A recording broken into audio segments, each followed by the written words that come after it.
Hello and welcome back to Backflip Happy Hour. I almost said Let's Backflip Show, which is our podcast that you should tune into. But today we're having a happy hour. We're talking about some serious stuff. I'm one of the creative directors here at Backflip, and joining me, as always, we've got John Shoemaker. Say hey, John. Hello. And we've got Chad and Rob Perro, Chad of Turn It Up Media, Rob of Paradigm joining us, and we're talking about surviving a human trafficking public awareness campaign. Really important stuff, but this is a happy hour, so before we start, I want you guys to introduce yourself as well with what you're drinking. So I've got two things. We got to promote the brand, so we got Carbon 4 here. But I've got some tequila in this glass. And then just in case I need a little bit more, I've got some Fantasy Factory here as well to get the job done. All right, what do you got, John? I've got Fantasy Factory. My roots. These are my roots. Nice. And coffee. I was gonna say, is that it? Not together. Anticlimactic. I like it though. The uppers and the downers, we're mixing them. So Chad and Rob, go ahead and introduce yourself and tell us what you're drinking today. Go ahead. I'm Chad Melis. I'm the founder of Turn It Up Media, and I am currently drinking an Oscar Blues Can of Bliss IPA in a Indeed Brewing Company koozie. Nice, all the brands. My name is Rob Perro. I am the founder of Paradigm Media in Wisconsin, and I am drinking. I drank all my coffee with booze in it, and I drank my whiskey, and now I'm working on my vodka. This Nice. is just water. Anyway, happy to be here. That's a tall glass of vodka you got there. It's water. It's water. There's no judgment. It may be only 11 o'clock there, but it's definitely 12 o'clock here. I think that's how the saying goes. Somewhere. I think that's. So you, Rob, have been on the show before. We've talked about our connection and some of the work that we're doing, but I'd love to maybe get a little introduction from Chad, kind of the new guy. Who are you and what do you do? The new guy. Man, tough crowd. So I started Turn It Up Media 2 years ago after a little over a decade helping build Oscar Blues Brewery, and which transitioned into a group of 7 different breweries called Canarchy Craft Brewery Collective. I was a marketing director at Oscar Blues and then transitioned into that same role for Canarchy. After a little over a decade, as I said, split off on my own to start Turn It Up, and we do a handful of different things. We have a good group of creatives, so it allows us to be pretty diverse in what we do. But we do some brand strategy. We do a lot of media relations, building campaigns similar to the one that we're going to talk about today. And then we do some content creation as well with photography and video and all of that sort of thing. So really just a group of brand builders that can be pretty flexible and bring creativity and structure to a marketing plan. And what do you have something people can look online? You obviously have your website and portfolio. Like what's like one thing, like this is the coolest thing that you should check out that we've done? Checking out our website. It's kind of our digital, cultural space. So turnitup.marketing. Sweet. I love it. The top level domain marketing. We've got a couple of those as well. So Rob, let's jump back over to you real quick. Why are we here? What are we kind of talking about to give us that setup and what brings this group together? Yeah. Well, that's kind of a long story, Ryan. Thanks, Rob. Yeah. And that's it. Open-ended question.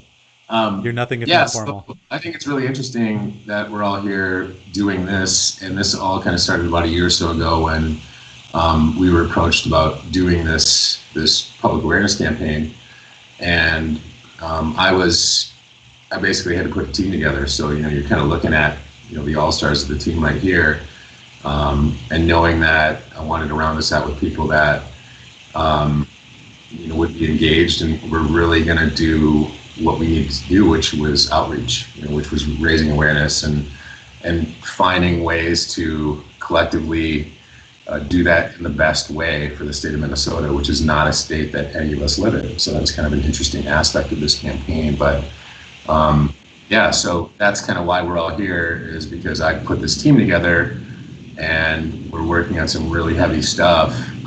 But it's good that this team has developed such great chemistry that we're able to talk about these really intense, important things and still bring a little levity to it, and talk about our experience and learning about this topic, which we're all still learning more about every day. But it's just that's why we're all here, and I'm super jacked to have all of you on this team. And I think things like this are needed, where we can kind of tone down the intensity a little bit and just talk about what this experience has been like. Yeah, and we've obviously traveled a bunch for these projects, and we like to bring that levity because it is such serious content that it can really get you down, and that can be very positive, and if you use that, but you can't let it drag you down all the way. And so we do joke around a little. I was kind of back and forth with the title, Surviving a Human Trafficking Public Awareness Campaign, kind of because it's twofold. One is like we're telling the story of survivors. They're just so engaging, amazing stories, but also too, and I imagine doctors and there's many professions that have this. Like, how do you deal with just such heavy stuff on a day-to-day basis and keep your joy? Right. So that's hopefully what we can bring a little bit here. We're going to talk a little bit more about behind the scenes of this project and kind of what we're doing. But maybe you guys too, just let's start off with a little framework. What is this project? Kind of what are we doing and why the heck are we doing it? Yeah, so we were approached last year, and my company has done a lot of work in Native country and with cultural sensitivity and diversity training. And we were approached about this project, knowing that Minnesota is one of the top human trafficking states in our country, unfortunately. And they had wanted to have an aspect that was focused on the indigenous issues that were happening with people on reservations and MMIW, and how this specific demographic is impacted by trafficking at a much higher rate than others. So that's kind of what was put on our plate last year, and then putting together this training video, this documentary film, knowing that it was going to be utilized for training for law enforcement, for government agencies, for large corporations, kind of working across the state, to just really pull the curtain back on what's really happening in Minnesota. So it was a lot. It was a lot to kind of digest. Is this the kind of project that I feel that I'm suited for, that I could do the best job for? And that was really about putting a great team together, and also kind of looking internally as a parent who have I have 3 daughters and a son, and really reflecting upon if this was my child, or my wife, or someone that I was connected to that was going through these struggles and this entrapment, and that really hit home for me. And knowing that if I could help save someone else's daughter or sister or brother, there was nothing that was going to hold me back from doing the best that I could to put the best team together, to reach the most people, to educate the most people, to raise the most awareness so that we can save a life. And that was really the premise of it. Like, do I want to help save lives? And obviously the answer is yes. Mm-hmm. So, with that passion and energy, we moved forward into filming putting together this documentary, and then rounding that out with this public awareness campaign from Minnesota. And it's kind of led us to where we are right now, which is the early phase of this launch. And maybe Chad can kind of talk a little bit about where we're at in this public awareness campaign that has brought us to where we are today. Nice answer. It's like you've talked about this before. Yeah, I rehearsed it before we jumped on this morning. Nice. Well worth it. And maybe we can rewind just a smidge to how this coalition got brought together. I forget the timing. Were we coming together pre-COVID? Obviously we've done a lot of work during. I don't remember the timeline though. The dynamic of, COVID has kind of changed everything, but it's also allowed us an opportunity to reach more people because people aren't out and about as much as they used to be. But the planning for this project was really put in motion last year. The filming was basically completed by December, and then the planning and strategy for the public awareness campaign started right during COVID, right when everything was starting to shut down as we were ramping up. Yeah, and Chad, when Rob first kind of brought this up, you have more maybe retail experience with Oscar Blues and then a lot of your current clients.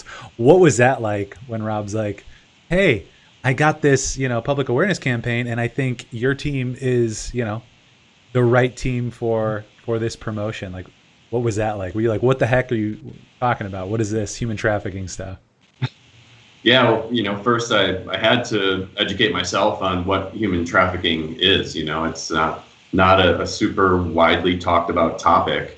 And I had a lot of misconceptions about what it is that I think the general public has. You think of a little girl tied up in the back of a van or something like that, and you realize that it's actually much more subtle and much more dangerous because of how subtle it is. But for me, as you said, my history is basically in consumer outreach in the beverage and outdoor space. So certainly much more lighthearted and lifestyle driven. But as being from the Midwest, which I am, I'm from Wisconsin, and that's how Rob and I know each other. That topic and looking at how rampant it is and how dangerous it is in the Midwest, that obviously spurred some commitment on my side to his point, for the opportunity to try to save a life. But I think what made it, a reality that I felt like we were a good fit, to execute this, because it is about how much awareness you can generate, how much education you can put out there. That we were able to bring our team at Turn It Up, a couple people that have worked on multiple awareness campaigns in the past.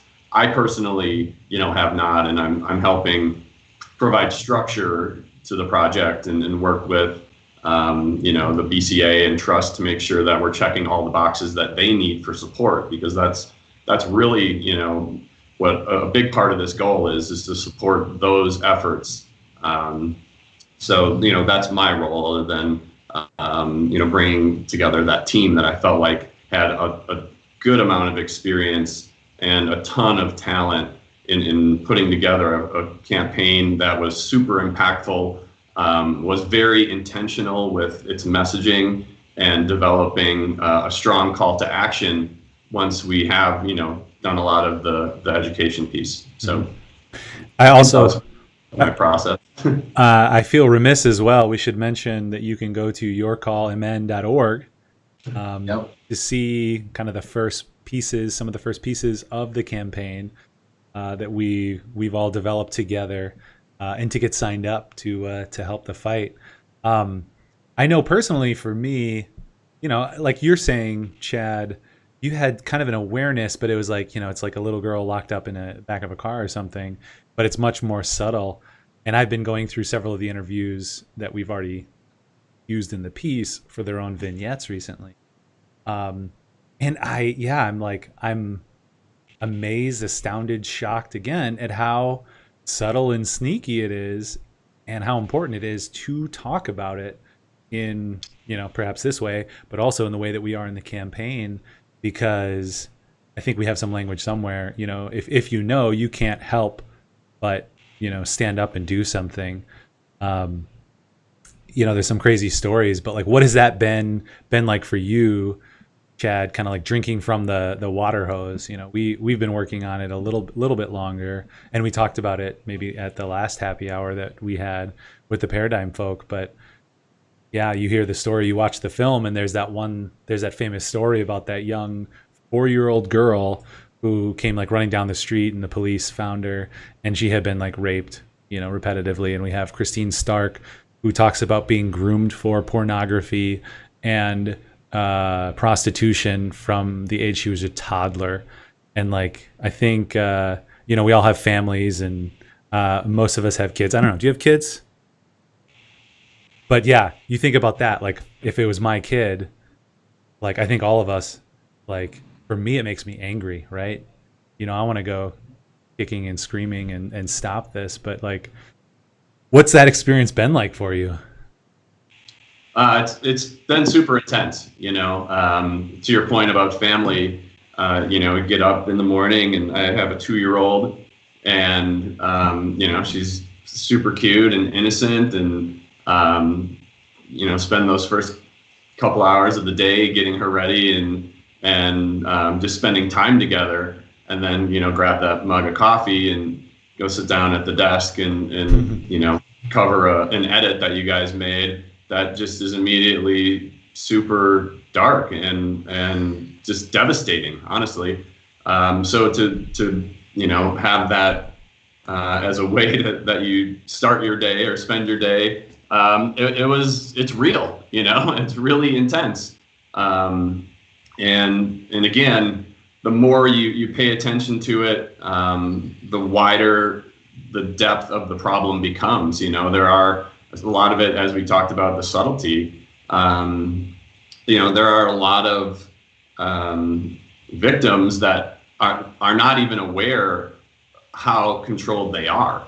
Some of them, it's pretty obvious, but there are, again, a lot of it is psychological. So there is just such a depth to the issue. And the more you pay attention to it and the more you dive into it, just the more complexity that you see, and it makes it very difficult to identify, and it makes it difficult to create one path forward to be impactful, because there is such a diversity of issues under that broad category. And even the idea of human trafficking versus sex trafficking, in that space, at least we become a little bit more specific in what we're looking at, mm-hmm. and how we can speak to it effectively, and as I said, intentionally with the messaging that we're bringing up. Just completely intense, mm-hmm. And again, every day when you look in the mirror, obviously there are people that are going through so much and enduring so much on a daily basis. To have an opportunity to try to save one of those people or to make their life better, it's something that I am grateful for the opportunity every day, and I'm take it very seriously that we do have an opportunity to save a life. And it's the first time I've worked on something that I feel is that important.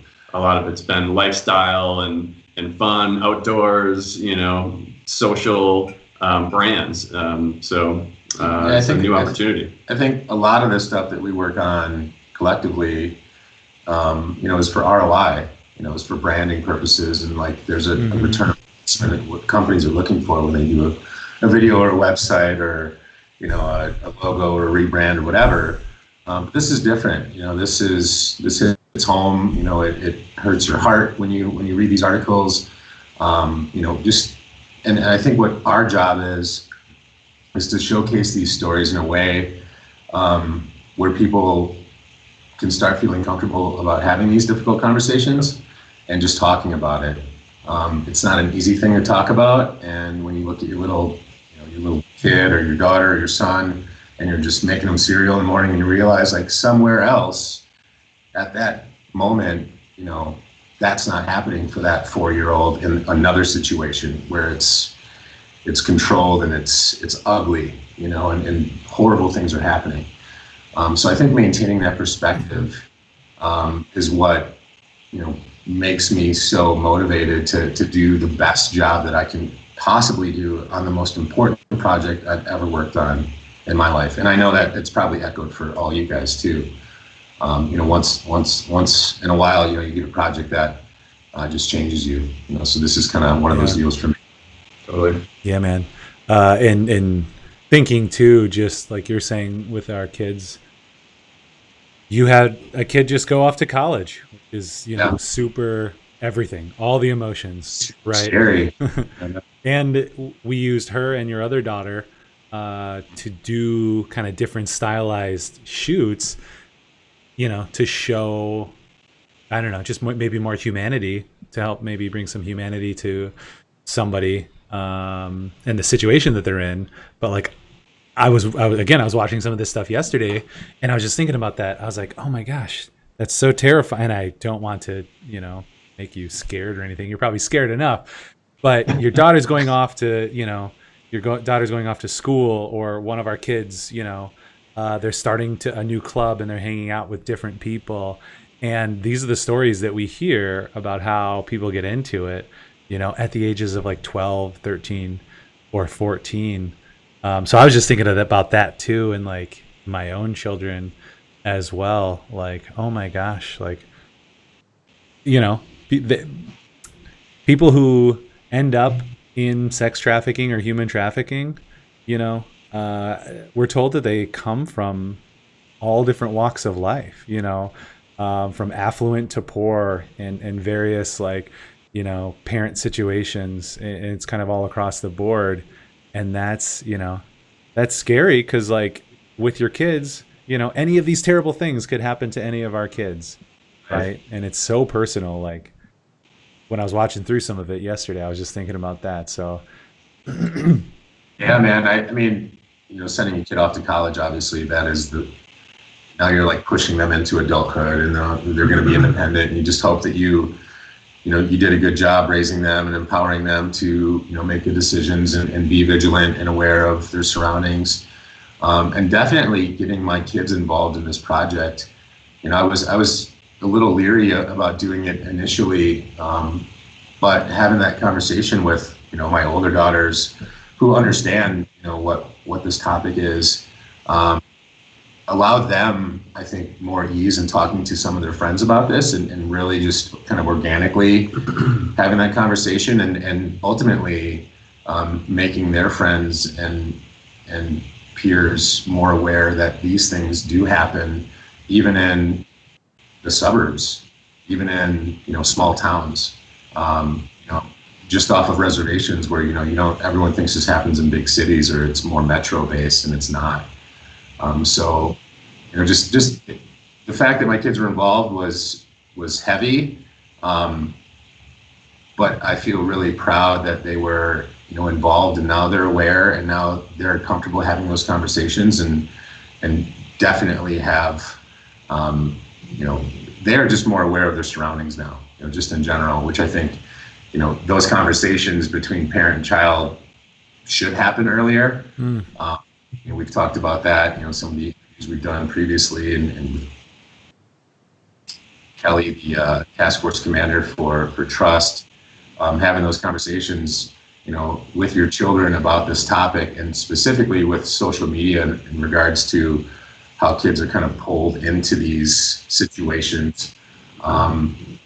Social media is a scary place, and that's where a lot of these things start.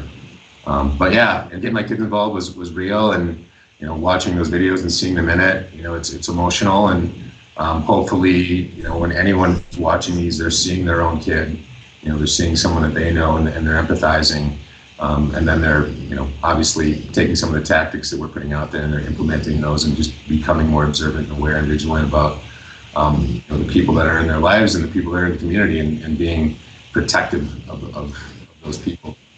But yeah, man, it's been heavy, so it is good to get here and chat with all you guys, and just kind of talk through stuff, which I think is therapeutic for all of us. Yeah. John, for you, I got a question for John, and John is Ryan's counterpart at Backflip and has worked with me on a bunch of other projects. And you've kind of been involved with this one a little bit, and you've been working on other stuff too. But what has this experience been like for you? Kind of working with it a little, and then being more observant of everything that's been happening and watching it play out. But what's this experience been like for you, John? Yeah, I've been. I mean, obviously, we worked all together very closely on creating the initial piece of the documentary to kind of like launch the whole thing. So the only piece of it that I'm not, busy on sort of a day-to-day basis is like the details of the campaign as it's rolling out. But you probably see, that I keep sending you links to things too that I keep running into and finding. And I guess just what I see that kind of invigorates me is, and I don't know if it's because of like COVID and people staying home and just, because they're looking things up about that. I don't know. It feels to me like people are discovering more about things that are going on.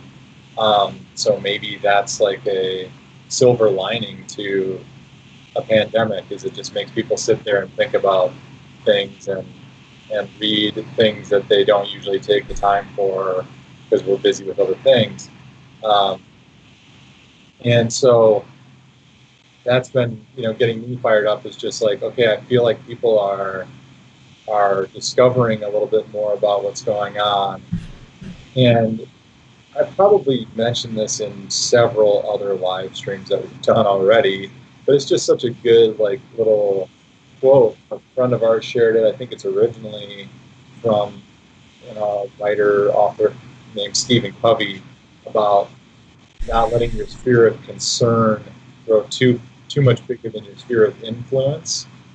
And I think what is firing me up, and probably all of us, is that you just as a person, human, can't really function if your concern, your sphere of concern, is way too huge and there's nothing you can do about it. Because there's so many things in the world that are so serious that are going on that like I can't do anything about. But what starts to like make all the things click and kind of connect is when my sphere of influence has actually grown. Like our sphere of influence has grown. We're able to actually do something instead of just sit in a worry at home about my family. I'm able to like do something. We're putting out, messaging and awareness, and then more than just awareness and messaging, which can also make people feel anxious. It's like, hey, also there's something you can do. There's an action you can take. You can report this, and you can, share information. You can, things like that. So, that I guess is what is inspiring and exciting about doing something like this. Is like it's an area where the way we usually deal with these things is to just kind of compartmentalize them and just slide them off and be like, okay, I'm just not going to think about those things. Yes, it can be heavy and harder to think about them, but you have less despair when you're thinking about what can be done. Like I've got actions that I can take, I have steps that I can take. It's a big challenge, but I know what I can do to tackle it. So yeah. Sorry, go ahead, Chad. Oh, I was just going to say, yeah, I think when you talk about sphere of influence, that is something that really resonates with me, knowing that we have, barely introduced the Your Call MN, Your Call Minnesota campaign. It's really scheduled right now to just be a soft launch and starting to get some of this messaging out there, knowing that it's going to ramp up and really be full steam in November.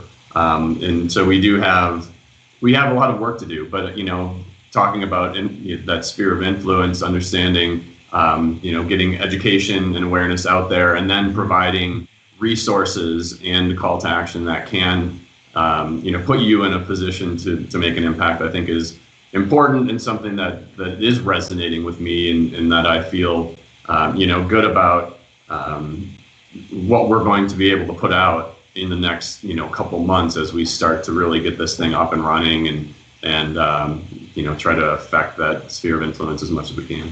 I've also been amazed just at the initial response, even with the soft launch, which has just been very small and limited, and you guys are working kind of on the large game plan of like, okay, connecting with these organizations and these people, and, having things written. But even, getting news articles within a few days of launching and that type of thing is so cool, because, Paradigm and Turn It Up, we also advertise all these random things. We advertise beer, we advertise whatever widget, somebody needs, and we try to come up with a way to engage people. And, to some degree, a widget can be more challenging, because, what's the emotional connection with this human trafficking public awareness stuff? Like, again, that line from before, like, when you can't help but stand up and do something, when somebody hears about it, like, there's always so much interest.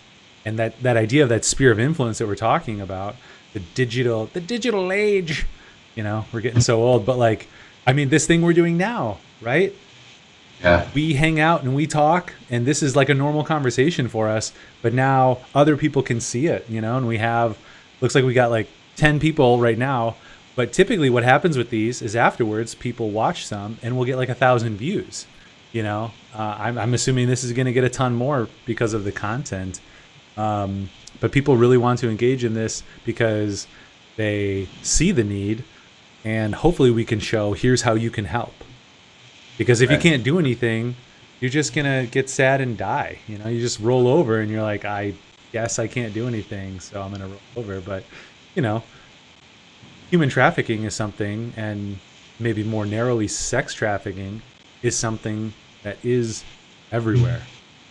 You may be in a town of 100 and maybe it's not really there, but it's everywhere, and it doesn't look like you think it does. And that's an important part of this campaign that I found so interesting and transformative, because you think, oh yeah, they're having a party and they hire some models to come hang out. And you're like, you learn about, like, we interview a John, and that's kind of his experience. Like, yeah, we'd party on the weekends. Oops, let me mute that real quick. I don't know how to mute my phone. That's all right. I do. It's a dial. It's like one of those rotary phones. It's so old. Oh, nice. No, I do think just the fact that there's discussion happening on this, and the stories that we obviously heard during filming, I've never heard stories like that before. So the fact that we're providing an amplifier to these stories, to be heard, is going to spark discussion. And then that collaboration that we've been able to have, once you get into this this advocacy or this awareness and like this topic, you realize how many resources there really are that are actively working every single day, all day, to fight this cause. And that collaboration has just been so it's been so meaningful to be able to help, give back and share ideas and work together and not kind of grind gears. That we're doing the same thing, so it's better that we're all working towards the same goal collectively than just kind of independently trying to do the best we can. So that collaboration and the people that we've met in all these different nonprofits and task forces across Minnesota, but also the Midwest, has been great. And that sharing of our experiences and sharing of knowledge and sharing of news releases and articles is what we're really trying to do, and make this something that is okay to talk about. Not that it's, we want to make it like a great thing to talk about because it's not fun to talk about, but the fact that people are having discussions because they're hearing real stories that they've never heard before is what's inspiring about, the fact that we have a potential, to save a life and instigate more awareness and change. And a lot of people, there's a misconception that like, well, COVID, like no one's doing this right now because everyone's staying home. And that's not true. People are still stuck in horrible situations, and these things are still happening. And the articles that we've read, these things are actually increasing because now people can't get out like they used to. So, people are more isolated than they ever have been. So again, we don't want to make this is not a cool topic, but this is something that is direly important. And the stories that we're helping share and amplify can't be ignored. So we're seeing that with the people that we've that have seen the documentary, with the people who've gone through some of the training. It is instigating change for them. And again, the collaboration with all these amazing nonprofits and entities in Minnesota, I just want to give them a shout out too. Like the work they do is tireless, and it's probably not very rewarding, but they get up and they do it every single day. So when we're feeling like this is a drain, like I shake it off knowing that there are people that are facing this every single day, from the BCA Task Force for Human Trafficking and Trust, Link, and there's so many great places doing great work tirelessly with no silver lining in sight. They just keep doing the work. It's just great to see that, and be able to shine a light on some of that is really important for us too. I feel like too we're remiss for not putting all the telephone numbers up right away. That's such an important part of this. Like we can talk about it all day, but yeah, I mean, if you do a quick search as well, you'll find those for your local community or like the national hotlines, because maybe you see someone and your phone call could be the thing that instigates them getting out of it. Right. And Well, yeah, I think one of the reasons that because I think a thought that pops into my mind sometimes when we're talking about making it more comfortable to talk about or something is like, well, why wouldn't it be? Why wouldn't people share this when they hear things going on? And I think it like through some of the stories that we've heard, and or let me just go back to a thought that I had before when we were talking about your oldest daughter going off to college. Like, I think what's going to be helpful is people getting past the sort of stigma. Not that there's a stigma about not talking about human trafficking, but like people don't want to judge what other people are doing. So they're always very sensitive about that. Like, oh, should you go to that party or whatever? Like, for a younger person or for somebody just going off to college, like, which by the way was a real great conversation that we have to continue on our next trip about what it means to judge and the efficacy of that. But I just mean like someone's going to go off to like go hang out somewhere, go to some party, go wherever, and we need to get past the point of like feeling uncomfortable about saying, well, I don't know if you should do that. For younger people, they're going to feel like, oh, I sound like my parents or whatever, like telling me not to do. But it's important to like get this out there, like, hey, yeah, you can live your life and you can, hang out with people or whatever, but you need to know that there are bad people out there. I mean, frankly, that's what it is. Like, I don't know why it sometimes feels so hard to say that. I think it's just the way that our culture has gone, is like, there are evil people out there that are doing things to damage other people, that are ruining their lives. And you just have to acknowledge that, and then, realize that you need to like talk about it. You need to like, have awareness and caution people who might be headed into a situation that they shouldn't be. And then I think the other stigma, the other side of it is that, when people are reporting on this, sometimes they might be concerned or feel like there's going to be a follow-up question. Well, what were you doing down in that area anyway? Oh, yeah. Like, and I think some of the people that we've talked to, some of the, like the Breaking Free group and things like that are important, because it's like, you've got to get out of this, and maybe, yeah, I mean, there's so many different sides of it. I don't know how much to share, Right, where. right. Well, and we don't have time to get into like that idea of like reporting to authorities and what a community feels. But that point is so pertinent as well, because, and we haven't mentioned it yet, but there's also higher statistics for Native groups being trafficked in specific situations. And when we did interviews with some of those groups, part of it was like, well, are you actually going to call the police, or are you going to try to take care of it as a community?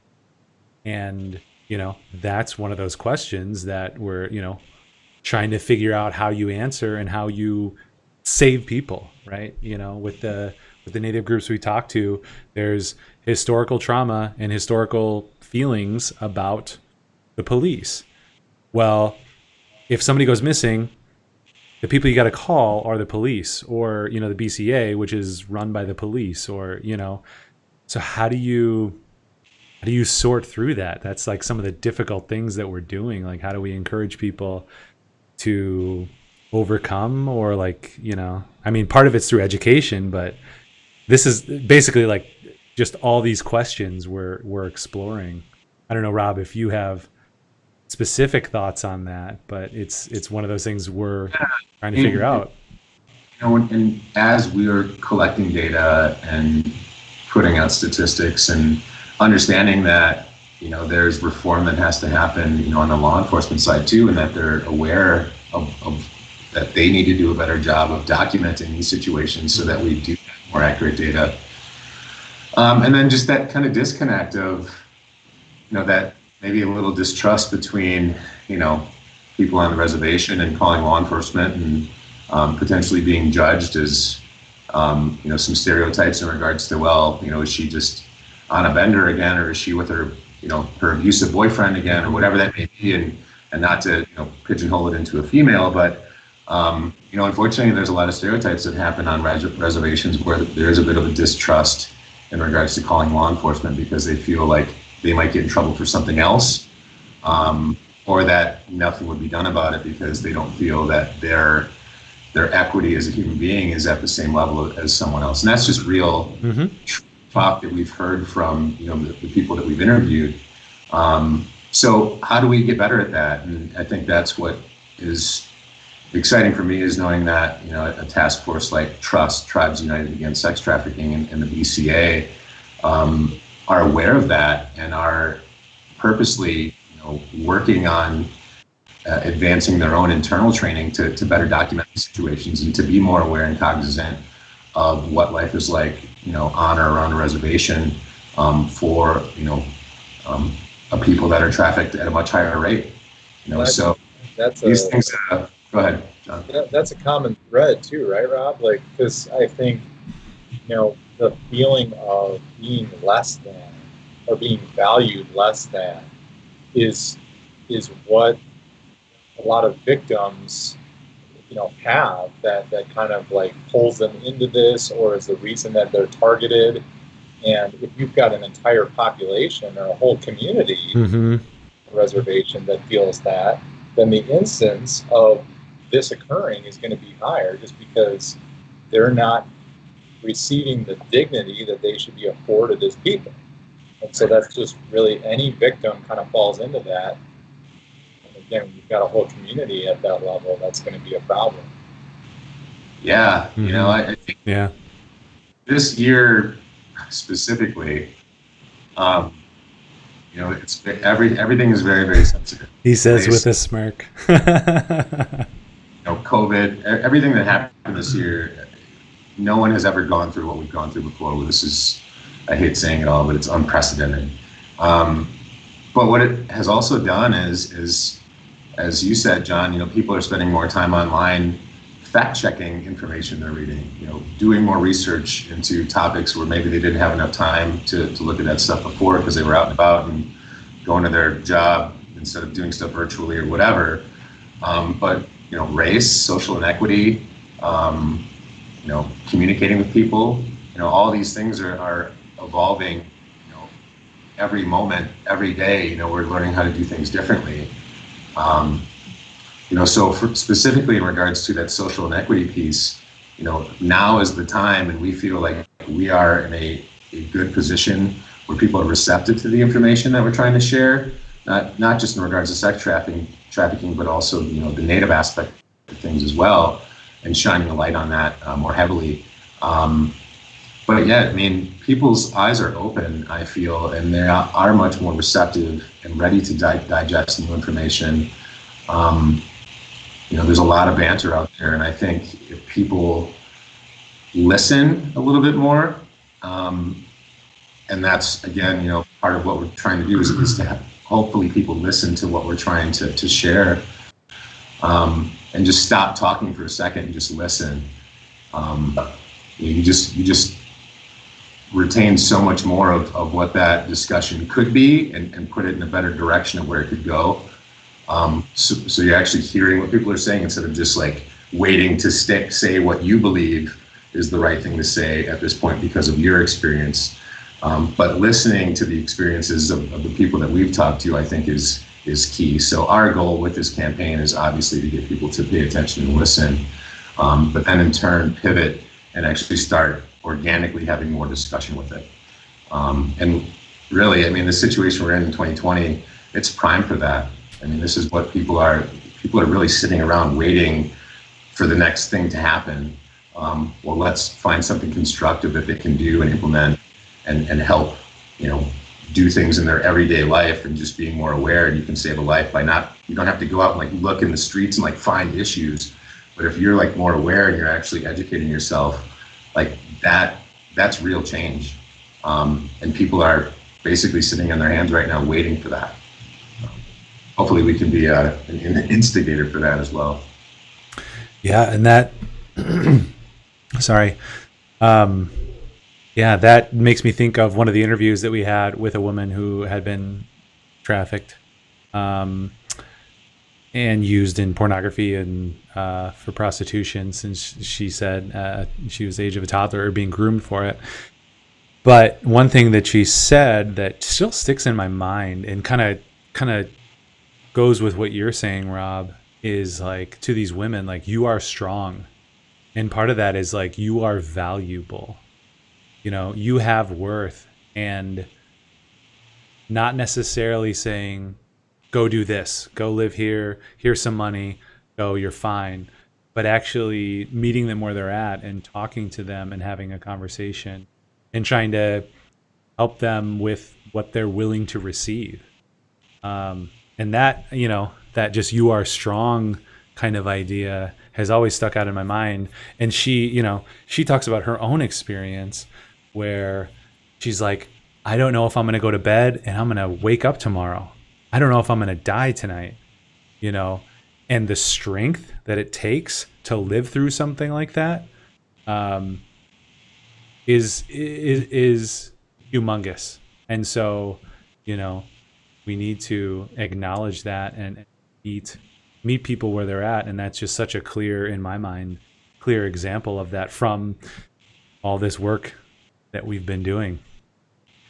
I think that's an interesting point too, of just meeting people where they're at in general, and regardless of where they're coming from, and we can get into discussions about all different sorts of topics. But yeah, Christine Stark, you don't know what somebody just went through when you are coming up upon them, or what struggles they've just faced. So meeting people where they're at, I think, is key, no matter what you're doing. But specifically in regards to people that are struggling, is being able to lend an ear and keep, an open, just an open dialogue and an open perspective, and listening. And I can't say enough about going back to that. And one thing that Christine said is, people think, well, they can just, put you in a new place and take you away from all this and give you some money and you'll be okay. But trauma, right, is there for your life every day. It's a struggle to just make it through. So, that support isn't going to come from some public awareness campaign. It's going to come from people just being human beings and listening and being empathetic and meeting people where they're at. I can't echo that enough. Like I said, you have no idea when you meet someone that you never met before, what they just went through. So Right. understanding and having that empathy, I think, is key just as human beings with everything that's going on this year. And hopefully, that continues to, evolve for us as a people, and that we do just become more, regardless of political affiliation or your income status or any of that, Mm-hmm. taking people for what they are and where they're at that moment is super important. And that, hopefully for me, being a dad, as we all are dads, those are things that I wanted to impart upon my daughter going off to college, going to a school that has a high Native American population, and I'm obviously Native, my daughter's Native, but being comfortable having those conversations and talking about the work that she was involved in and that her dad and team are doing up in Minnesota, sharing those stories, being comfortable with having those discussions is key towards fighting, to end this issue. But I love what you said about meeting people where they're at. I think that if we all did that as human beings, I think this would be a much better place. And then sharing life together too, part of like talking about like the heavy topic and heavy aspect. But there is room for joy in life, and when somebody is a victim, suppose they've been rescued and they're in some recovery program, they probably don't want to spend every waking hour of the day talking about they went through either. So like, just again, like meeting people as people, sharing life together, and not like looking at whether it's whoever it is, not looking at a victim as like a victim. You're like, this is your label. You're a victim. Like, oh, that's a person.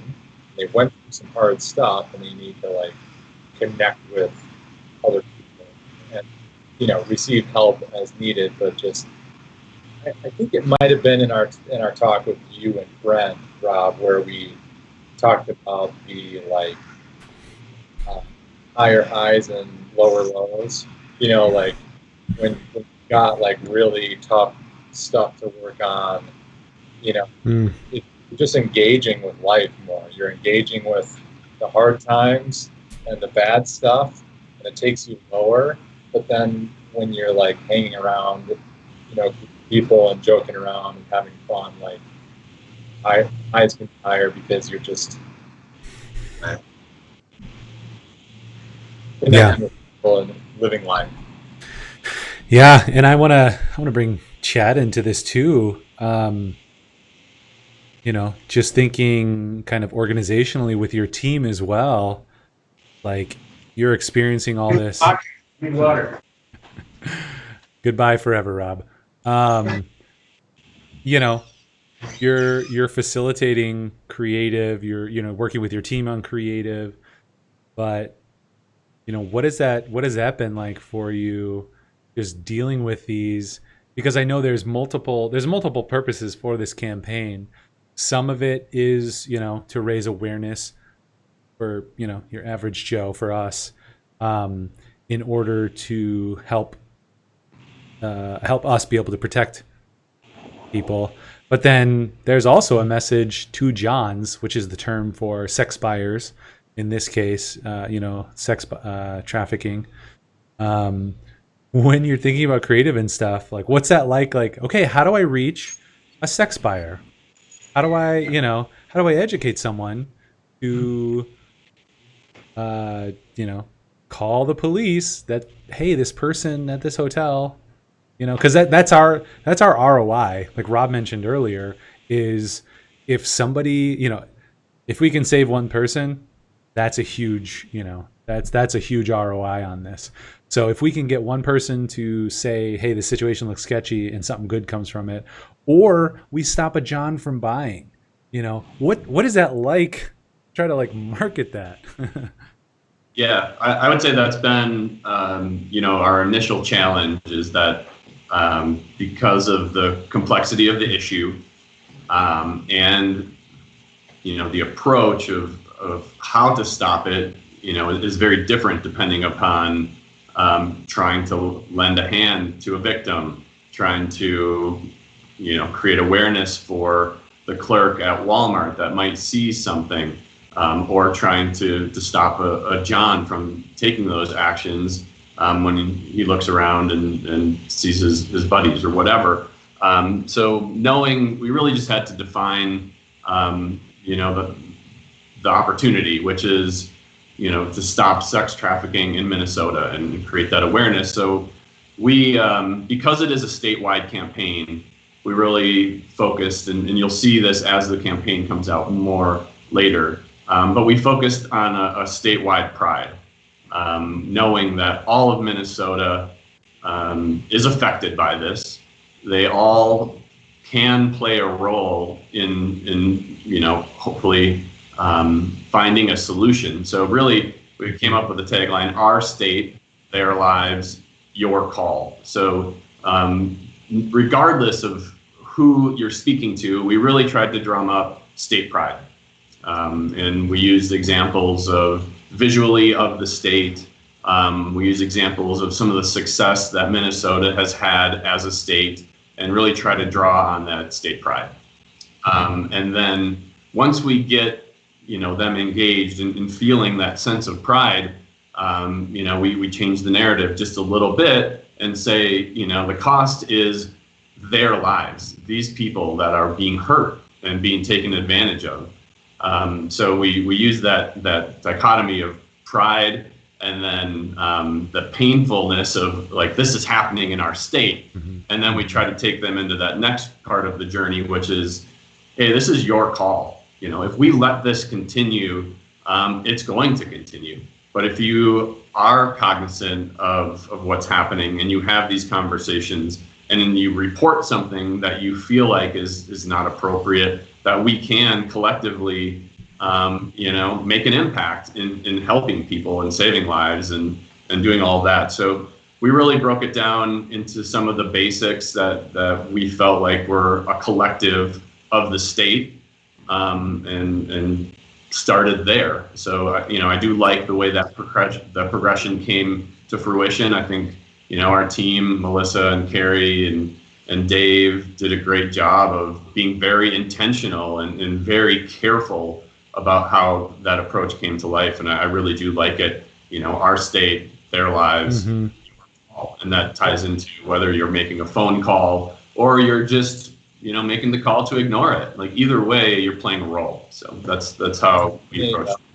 Has there been challenge with like the way that the state is receiving? Because I think it seems to me like a challenge would be that it's kind of a hard thing to admit that, like, there's a reason that, one of the reasons that Minnesota is one of the ones is, it's got a higher instance of this than other states. It's not in the low, I don't remember the numbers. If you say it was 3 or. Yeah, it's top 5 state. Showing my bad, my bad study of the. Yeah, no, you will be tested on this at the end of the stream.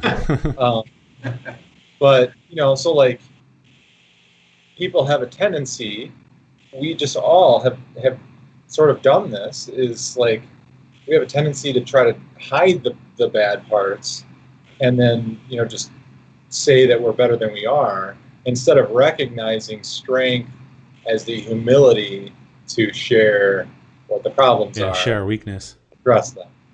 So what has the challenge been like from that, or have you run into that, as like, how do you navigate? The state's going to have to be like, yes, we have a problem, right, but we can still have pride as a state and we can still address it.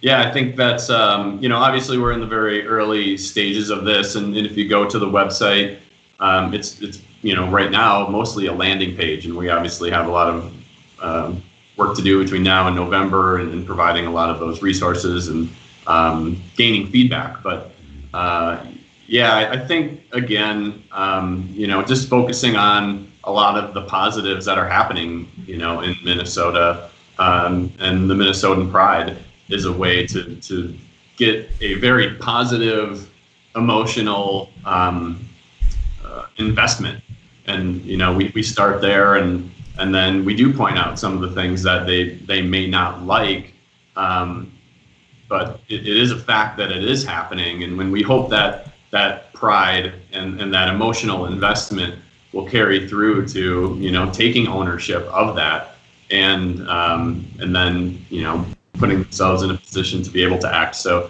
I don't think we've had a lot of pushback per se. I think there has been some surprise as to the fact that Minnesota is higher in trafficking than other states. So I think surprise more than pushback, John. And I think that's the point of this awareness campaign, right? Is to have these conversations and put this challenging topic in front of people,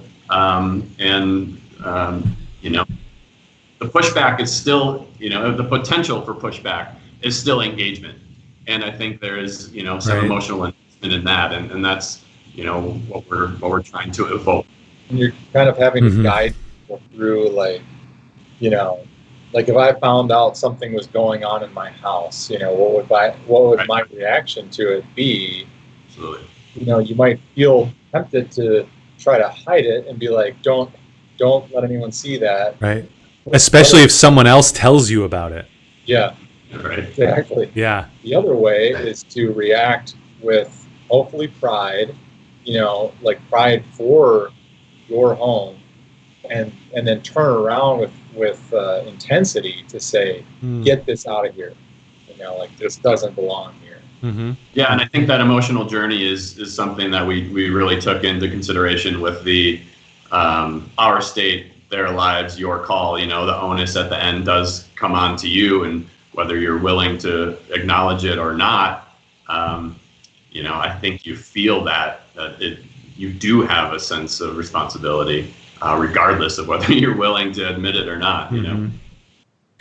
Yeah, and I do want to remind people who are watching, you can ask questions, and we can ask these guys live. That's why we're live, part of it.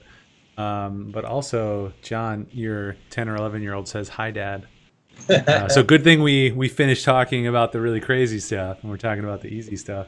There's some stuff that we've started sharing with, especially the oldest, but like Rob said, it's like you've got to talk to your family about this as well, and you have to temper that based on age and level of understanding and stuff. But Right. my kids need to know that evil happens in the world and that people need to be protected. Yeah. So Well, and it's very clear. I've read a few books. I want to read a lot more books, but on this topic of different age groups, how do you talk to different age groups? Because with sexuality, especially, there's different ways to talk to a 5-year-old than somebody going through puberty, 12 or 14-year-old. There's very different ways that they'll understand things, and so you got to talk to them in a different way. But yeah, even as adults, there's different ways to talk to us, and I think this campaign is kind of approaching those different ways, and we're coming up with, we interviewed a bunch of different people. This is a good question from Brent. What has the scope of this project been? How many people have we interviewed? How long have we been working on this? And I think for the film, we probably interviewed 15 people or ish around there, and then we've interviewed other people for other smaller projects in different ways.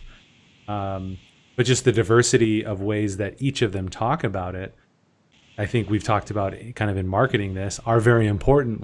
Ooh, this is really good because this is a personal story of someone who's been trafficked, and hopefully can enlighten anyone who sees it, but also helps somebody who's in it recognize it. Or this is the story of a John, and hopefully somebody who sees it is oh, maybe it's not a good idea to pay some money to have some girls come to a party, and just raise that awareness in that way. We are at about. Oh, go ahead. I'm sorry to interrupt you. Yeah. I mean, in regards to scope, I think one thing we maybe have not commented on is this is being utilized as a training piece kind of across the state internally by law enforcement, by government agencies, by large companies as well.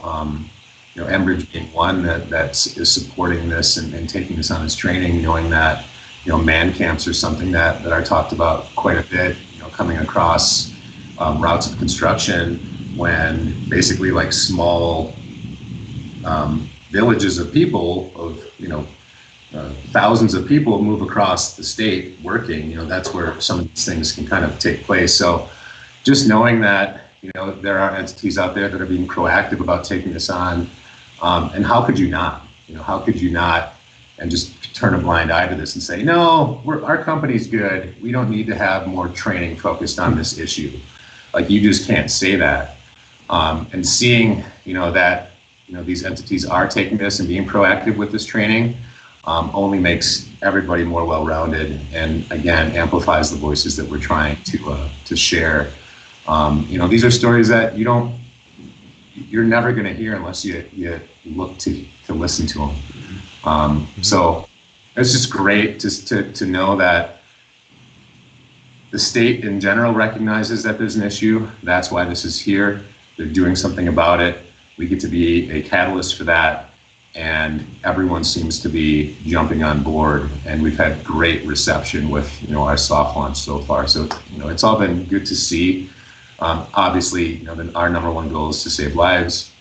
So the ROIs is a very tough measure in regards to awareness, but just in regards to numbers and shares and interviews and implementation for internal training, we've had a great response to our campaign so far.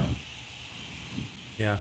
And I think to that question as well, Brent was kind of wondering, like, what is the scope of this? Is this a small, narrow thing? Where have we been? Kind of who are we interviewing? Nobody's seen the full, film yet. That'll be launched. I've seen it. Okay, that's true. Everyone in this room has seen it.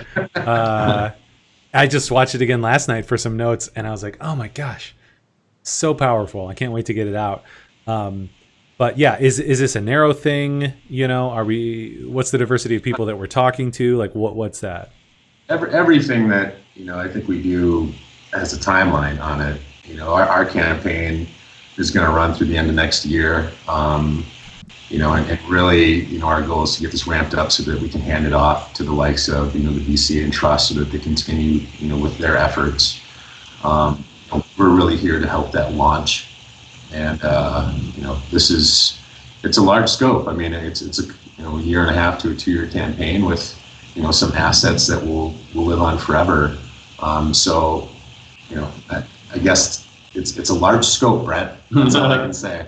I mean, it's a wide-ranging scope of awareness. But yeah, go ahead, Jim. Yeah, I was going to say, I mean, it's a statewide campaign, obviously, with a focus on the BCA's Human Trafficking Task Force and in support of Trust because of the higher risk Native element. So, I think that's an estimate of the scope. Yeah. And I want to, before we're actually at about an hour 15, so I want to jump in to our personal question game. But before that, I want to ask a personal question, Chad. What's it been like just for your family, talking about this project for your wife? You have little kids. How's that changed how you look at them? I know, when I go home, or if I'm working at home, when I stop working at 5 o'clock for dinner or whatever, my head is often spinning. So like, what's that experience been? Because in this case, it's not like, for me, it's not like, okay, how do I do something with Carbon 4 so that more people buy them and they support good business locally? It's like, how do we create something that saves lives? Like, what has that experience been like for your family? Well, I think mostly just eye-opening. As I said, I kind of gave it from my perspective earlier of I really didn't understand the depth of the issue, and I think my wife and I share that view, and I've had a lot of discussions about this. I mean, as Rob has mentioned a couple times, 2020 has had a lot of very serious topics, and your own, talk about meeting people where they're at, your own personal journey, whether it's education, about various, heavy topics this year. This has played a huge role in my wife and I, our family journey, through all the topics that we've come into contact with in 2020. So, it's just been, it's such a heavy, topic.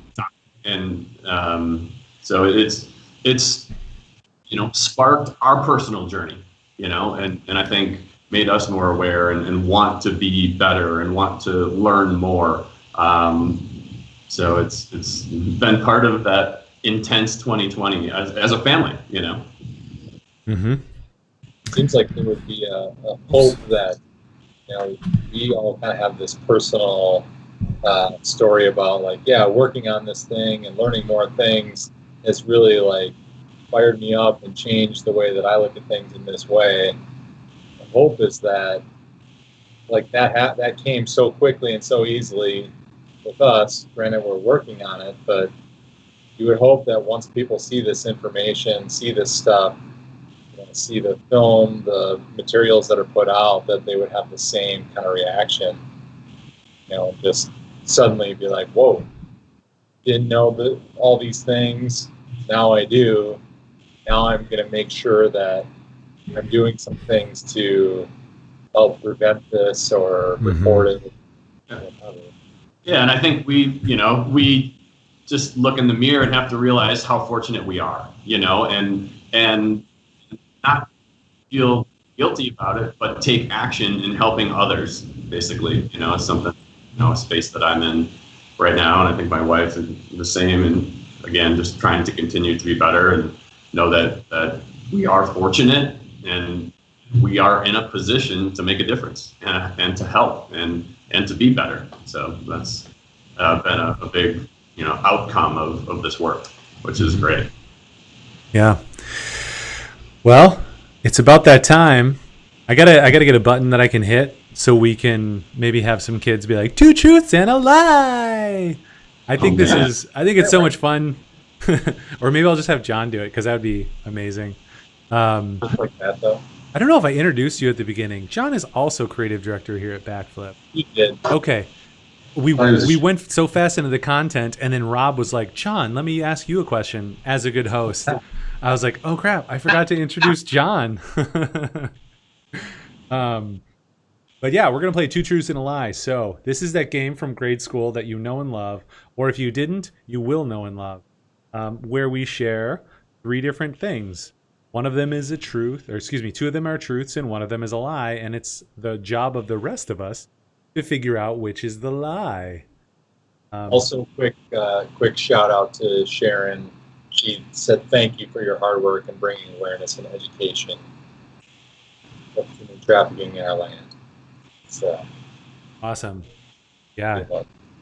Yeah. Thank you, Sharon. And, please spread Your Call MN. Or if you're not in Minnesota, there's other resources. I feel like that resource is, aside from the local numbers, like the content is national. It's all very valuable in terms of awareness and that sort of thing. So please do share that. Yeah, it is. And I look forward to, working towards November and really rolling out all the stuff we've been working on. You guys have been filming on, over the last year. So, dude, that's like September. I guess it's almost September, October, November. We're almost through 2020. Let's get out of 2020. Hopefully we can make it through. Yeah. 2020, the pre-apocalypse. Cool. So thank you all for watching. We're going to do our 2 truths and a lie before we wrap up here. Again, just to get to know each other a little bit better. John and I have been playing this for 20 times, and I feel like we shouldn't have run out of facts yet, but I'm running out of interesting facts, so I'm gonna have some facts today. John, I'm gonna have you start. I'll go second, and then we'll have our guests go last. And I'll vamp a second while you think, John. 2 truths and a lie. He'll tell us 3 things. Tell the rules. Yeah. He'll tell us 3 things, and then we'll guess. You guys will start first what you think the lie is. And the winner wins our undying admiration and a backflip hat if you don't have one. Yeah. Rob, you have one. I'll give you something else. I don't have one. I know. I don't know why. That's right. I don't know why Rob didn't bring any out. All right. Yeah. Well, let's do it. I want to win a hat. All right. That's my vamp. Are you ready, John? Okay. It does get harder because it's like you've got these things that you sort of like tell people or like share in parties or whatever. Yeah. And then once you use those, then you're like, what the heck else do I? And we've been working together for like 13 years, so we've told most of the cool stories that we have to each other. I'm also like, I think I can fool other people, but I'm trying to fool Ryan as well. Yeah. Yeah, we can totally, everyone can fool Rob. I mean, I don't know what that says. I love you, Rob. See, and then talking like this, like I had 3 items and like I've forgotten what one of them was now. That's good. That's why you got to write it down. Ooh, Yeah, that's the Oh, lie. we didn't start yet. I like it. Okay. One time I flew a plane. Huh? One time I flew a plane. Wow. Okay. One time. One time I passed out from a hornet sting.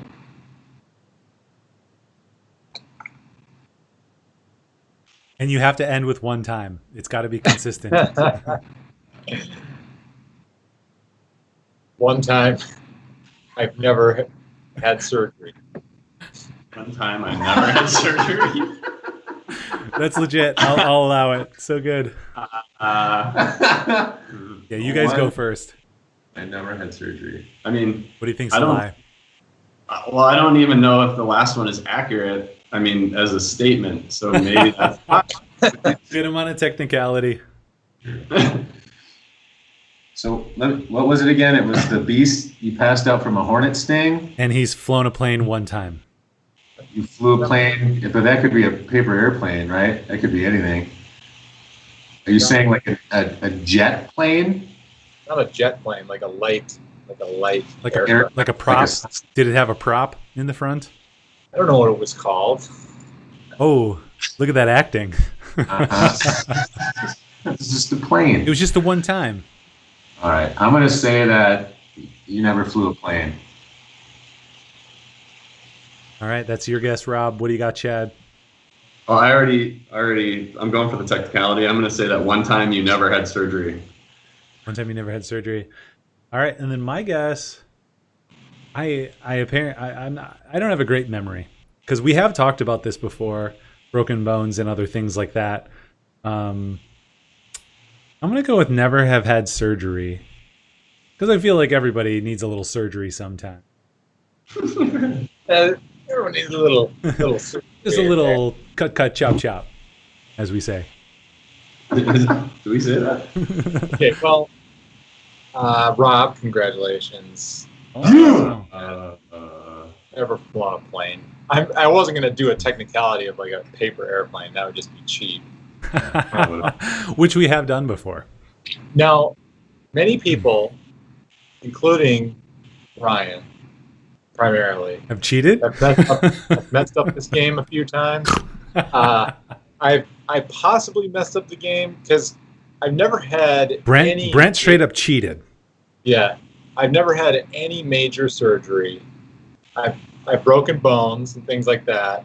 I've never been like, open body surgery. But after I said that, I was like, oh crap, I have had my tonsils out, so I don't know. Surgery. So cheap. Such a lie. But I also win.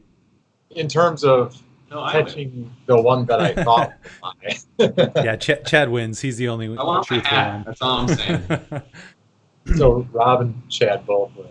All right. And I guess, No, I'm pretty sure I won. oh, and I did. Tonsils out. Judges? I got stung by a hornet one time when I was in like 6th grade or something, just down in our backyard. And I came inside and I was like, man, like my chest is like really hurting. I got it got in my shirt and stung me right in the chest. And I was like, talking about it and dealing with it and saying that it hurt or whatever. And then I like started passing out or like passed out and like slid down the wall or whatever. Went into some sort of minor shock due to a hornet sting. So, it'll get you. All right, hang on. Let me write down hornet sting as my next truth. And then Ryan stole my little technique, steals everything from me. Of using other people's stories. Because then you're like, oh, I feel like I remember hearing this, but you can't remember whose story it was, like. Yep. All right.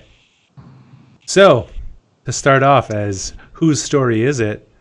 I've had many surgeries, but I've never been put under for them. So, All brain surgery. my brain has been cut into many times. No, that's a lie.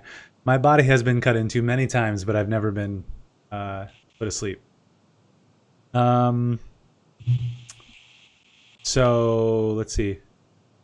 You can actually vote for me for president this year. I'm actually old enough. So just go ahead and write that in. FRENG. And then I started college when I was 16. I started school when I was 4, or just 4. And then started college when I was 16. Wait a second. Was there a look to the side? There was. Hi, we have a special Extra guest. help? Hello there. Hey, it's just seeing how it was going. That's all right. You can take all the help you need to get these.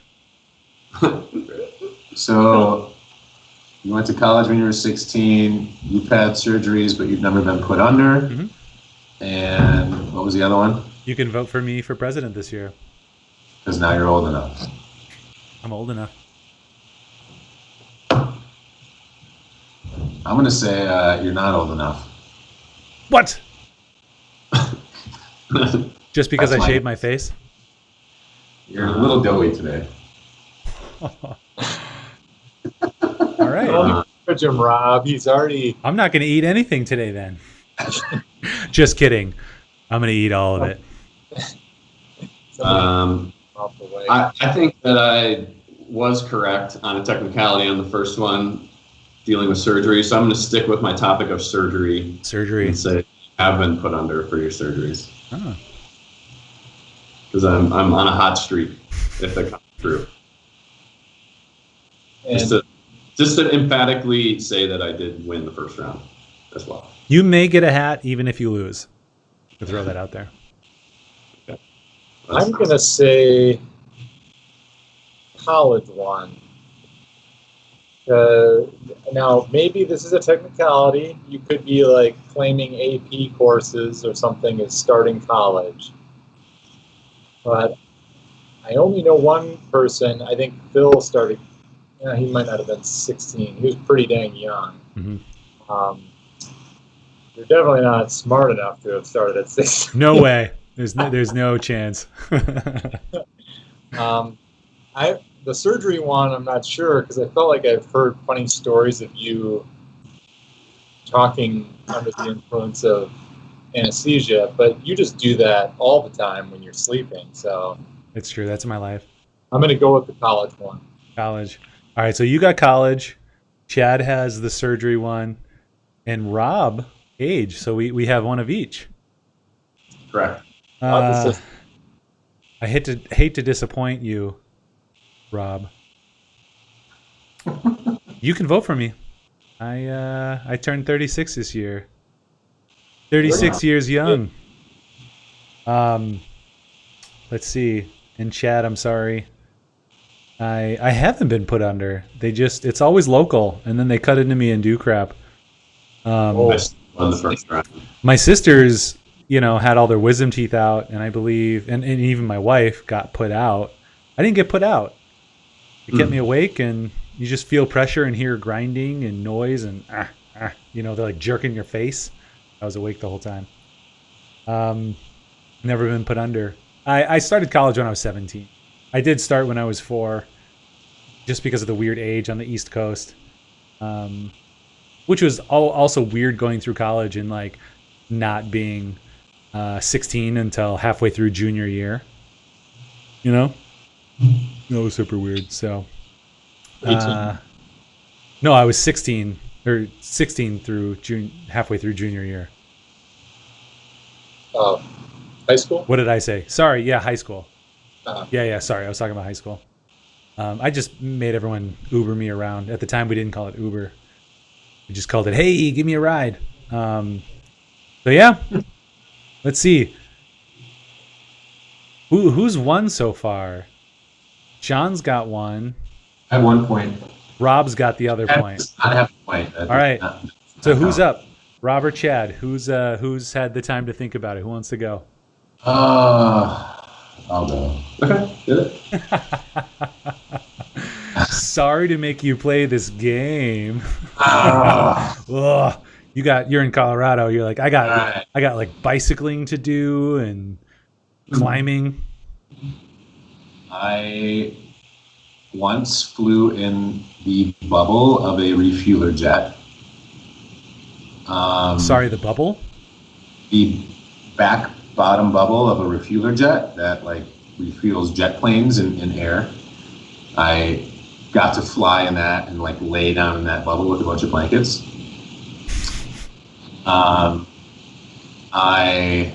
Is when you say bubble, is that like the tank? No, like if you look up refueler jet, or if you just look it up, or if you have one at home, like John has a jet, there's a bubble on the back where someone goes in and operates like the hose to like refuel like the planes in midair.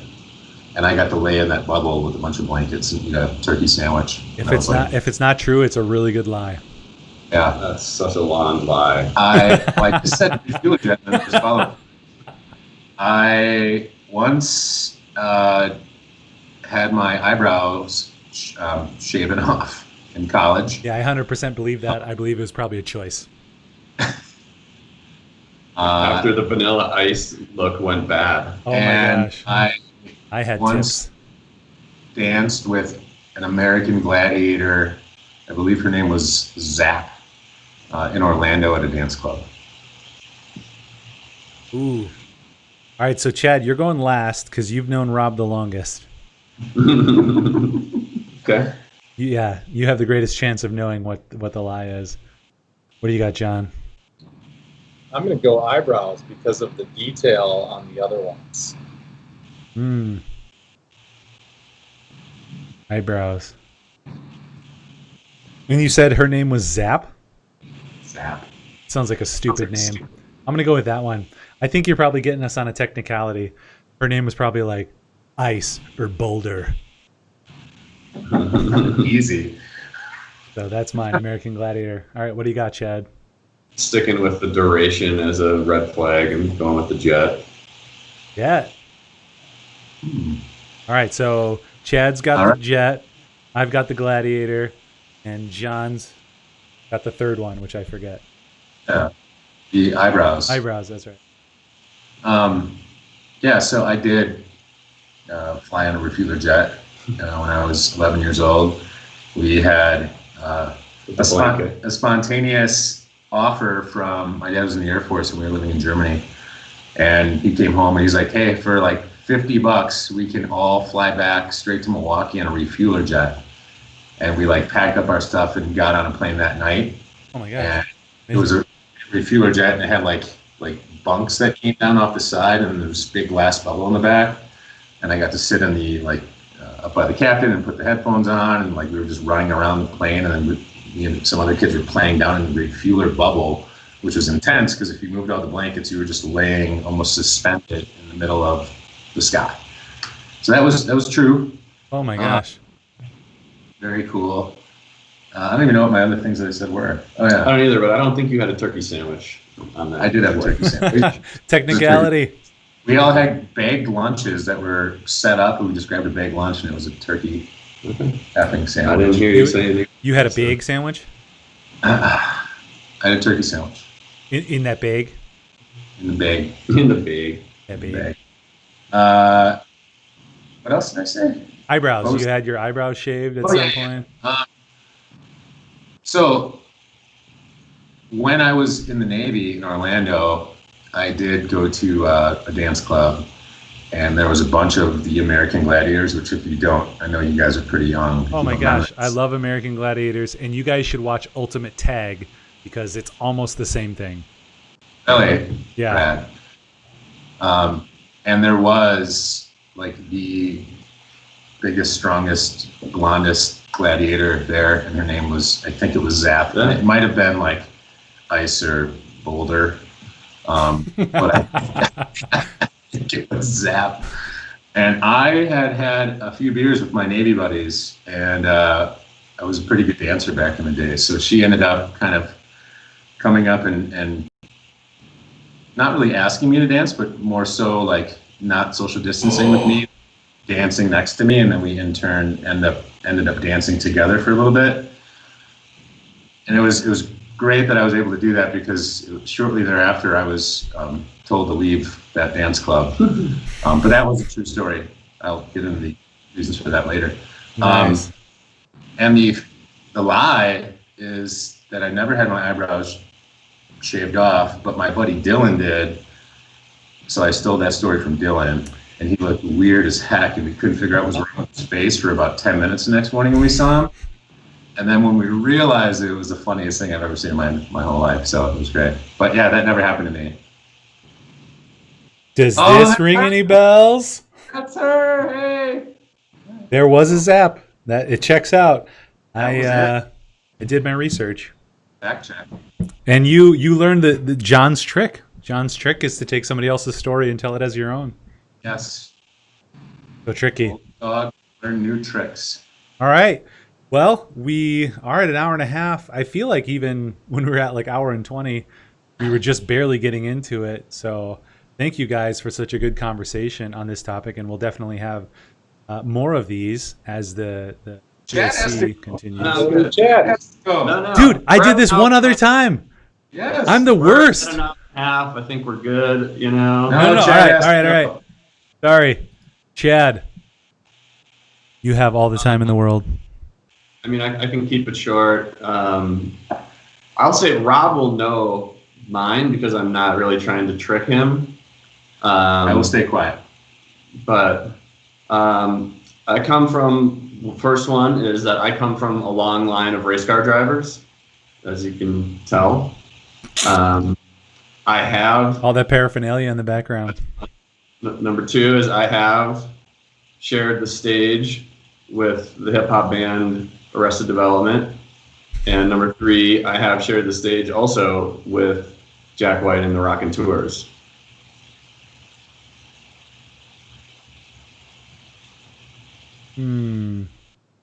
Yeah, so we'll go first. I'll go first this time. Give John a second to think. Especially since I tried to wrap up without even letting you go. What a jerk. Get The first question is, do get you guys rid know of who me. Best it is? the festival with those two bands?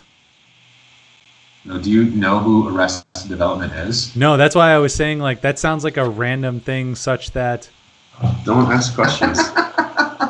yeah, Arrested Development sounds made It's up. not the sitcom. But because it yeah, exactly. Because it's like made up, I feel like it's real. What was the other band? Jack White? Yeah, and the Rockin' Tours, yeah. Jack White and the Rocking Tours? Rockin' Tours? Is It's a that band. is that just a different Jack White band? Correct. Because is Jack White the White Keys? White Stripes. White Stripes? Thank you. I'm so good at music. The race car one too seems like very detailed. So if that's a lie, that's a good lie. What was your lie? What was the first thing you said? I come from a long line of race car A drivers. long line of race car drivers. I mean, I do know some race car drivers up here, and you said you're from up here. And then you named 2 bands. Suspense. I feel like one of those bands, it's got to be one of those. It's got to be one of those bands because you're like, ooh, this is a good truth, and you're like, this will be a good lie. They won't know which one it is. So let's see. I'm gonna. Rob, you shouldn't have said anything. Now that you asked, like, do you know this band? I'm like second guessing myself. Is that the lie or is that the truth? It's very important. Make sure you take as much time as you need. Thank you. I appreciate your commentary. I'm gonna go Jack White. You never. No, I take it back. The other one, Arrested Development. Never been on stage with Arrested Development. No idea who that. That's my guess. All right, what do you got, John? I had a similar deductive reasoning going on, but I'm going to choose Jack White just because. So yeah, I'll share the reasoning. So there's 2 different facts in different categories. I think Rob is also trying to screw us some way. 2 different facts in different categories. We've got Jack White, or we've got race car, and then we've got something to do with music and bands. And then we've got 2 things to do with music and bands. Why do we have 2 things? I know who Jack White is. Now that would be a really good truth because it could be this very random, got to open for them at a show. Mm-hmm. I don't know the other band. And just because of that, I'm assuming that the band that I don't know that Chad may have been in would have played for a band that I don't know as an opener versus Jack White. So I'm going with Jack White. Rob doesn't really get to vote. I won't vote. No, you got to vote. Yeah, just tell us what you know. Yeah, we've already voted. What's the lie? Sure. All right, so I think that it was the Jack White thing. Ah. All right, Chad, what is it? Yes. So that's true, and I knew that Rob would know that because I grew up with Rob, and he knows that my family races cars. And he was at the opportunity when I made an ass of myself on stage before Arrested Development. And I just threw the lie out there at the last second because I was trying to think of something I could get Rob on, but I realized I couldn't. So, because I'm not a good liar. And I did get to meet and hang out with Jack White backstage, but I didn't go on stage with him. So nice. It just came out in the last second. It was kind of lame, but I'm glad you guys took a very detailed, deep look at how I might be deceptive. Yeah. No, I'm really not that deceptive. This is how we play games. So even though I think John had the most points, I think Rob and Chad won this round. So good job, guys. You can have some swag. I get my hat. My hats are all sweaty and gross. I need a new hat. We'll get you some disposable hats, sunglasses, shirts. We'll have Rob bring them out when he comes. Oh, you're there, Rob. Oh, we'll have him bring them next time. Good job. Okay, Rob, our third co-host. Is there anything else that I've forgotten before we wrap up? I'd hate to screw up again. No. This has been great. Appreciate you guys. I think we obviously want to round it out to yourcallmn.org and drive some traffic in that direction. Oh yeah. But yeah, amazing, and I appreciate this awesome team that we put together, and looking forward to all the work that we're going to do. Awesome. Yeah, and thanks for coming on. We're going to do more of this. Thank you, Chad, for participating as well. We can basically just make Rob come on these whenever, but we appreciate you guys coming on today. And in 2 weeks, we're going to have on Max Olmstead and Jordan. As I said Max's last name, I realized I don't know Jordan's last name. Some good friends of ours who create a lot of content here, do YouTube shows. It's going to be fun and silly and nonsensical. You won't want to miss that, so tune in for that. And we will do more of these. So as the campaign develops and we develop, We're going to keep checking in. We'll keep doing happy hours to keep our sanity. And then I believe we're also going to try to do some other content for your call for the campaign that will be very interesting and similar to this as well. So check out that on Facebook. What do you guys want to plug? Can you plug all the things for me for your guys' own business and your call as well? Sure. Yeah. So my company's Paradigm. You can go PERODIGM.com. We're media production, PR, marketing, all that good stuff. Yeah, we're just we're doing a bunch of collaborations with Turn It Up, Backflip, and we just have a great team right in downtown Cambridge, Wisconsin.